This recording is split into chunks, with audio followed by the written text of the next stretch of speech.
Hi மக்களே, எங்க வீட்டுல மீன் கறி மட்டும் சாப்பிட்டா ஒரு மாதிரி இருக்கும். ஒரு ஆளு ஒரு துண்டு முட்டைகோசு தந்து எங்களுக்கு அதை ஒரு பொரியல் பண்ணலான்னு இருக்கும். அப்ப நான் முட்டைகோசு கத்தியால வெட்ட மாட்டேன், இந்த கப்பால தான் இப்படி இப்படி வெட்டுவேன். சரியா மக்களே?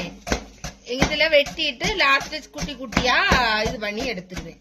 எங்க ஊர்ல கல்யாண வீட்டுல எல்லாம் இப்படி இந்த கப்புல தான் வெட்டுவோம். சரியா மக்களே?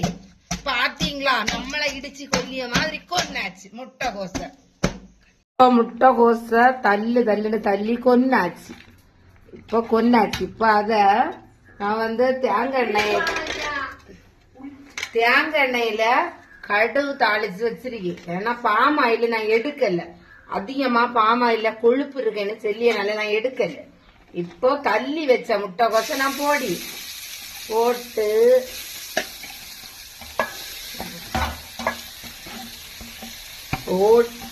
கொஞ்சம் கிண்டி கொடுக்கணும்.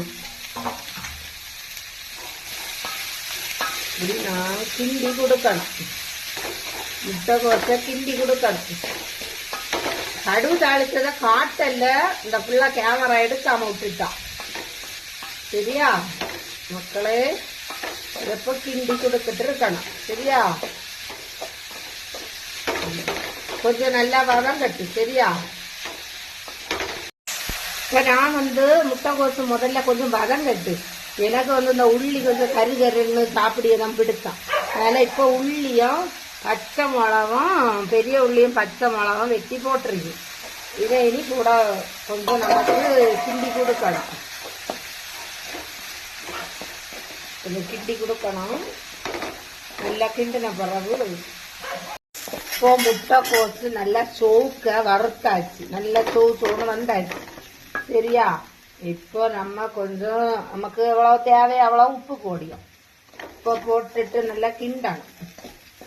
கிண்டின பிறகு தேங்காயும் மஞ்சையும் மிக்சி ஜார்ல நான் அரைச்சி வச்சிருக்கேன்.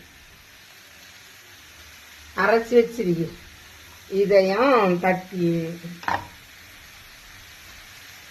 தட்டிட்டு இப்ப நான் ஒரு கிண்டி எடுக்கி. இதுதான் எங்க ஊர் முட்டைகோசு. எப்படி எங்க ஊர்ல எப்படி வைப்பாங்க எனக்கு, நான் இப்படிதான் எனக்கு தெரிஞ்ச மாதிரி வைப்பேன். சரியா மக்களே? கதிரப்பில வேணும், வீட்டு கதிரப்பில. சரி, ஒரு கொத்தி எடுப்போம். முட்டைகோசு பொரியல் வெந்தாச்சு. கதிரப்பிலையும் போட்டு அப்படி ஒரு கிண்டியாச்சா. முட்டைகோஸ் வெந்தாச்சு. அவ்வளோ.